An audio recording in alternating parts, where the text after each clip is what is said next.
Halo semua, pada video kali ini kami akan memberikan tutorial kepada kalian cara pengecasan sepeda listrik roda 3 VR atau biasa disebut juga dengan ER1.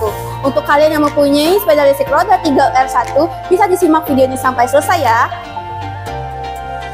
Oke sobat, sebelum kita masuk ke cara pengecasan, terlebih dahulu kita akan memperlihatkan posisi atau letak baterai dari sepeda listrik ER1. Jadi letaknya ada di bawah tempat duduk pengemudi. Nah, setelah kita buka, jumlah baterai dari sepeda listrik ER1 ini ada 8 buah teman-teman. Wajar saja jika harga sepeda listrik roda 3 VR itu lebih mahal dibandingkan sepeda listrik roda 2.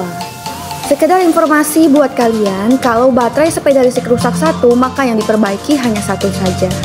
Dan biasanya keawetan baterai sepeda listrik itu bertahan selama 2 tahun. Tapi balik lagi, kalau kalian merawatnya dengan benar, maka baterai akan awet selama 2 tahun, begitupun sebaliknya.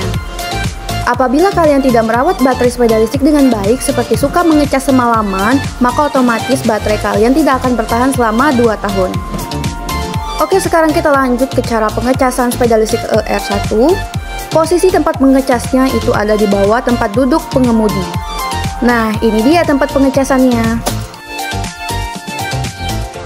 Oke, diutamakan untuk mencolokkan soket ke bagian sepeda terlebih dahulu.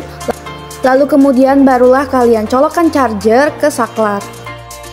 Untuk melihat apakah sepeda listrik kalian sudah tercas atau belum, bisa dilihat di lampu indikator yang terdapat pada charger. Apabila lampu charger berubah menjadi warna merah, itu tandanya sepeda kalian sedang tercas dengan baik.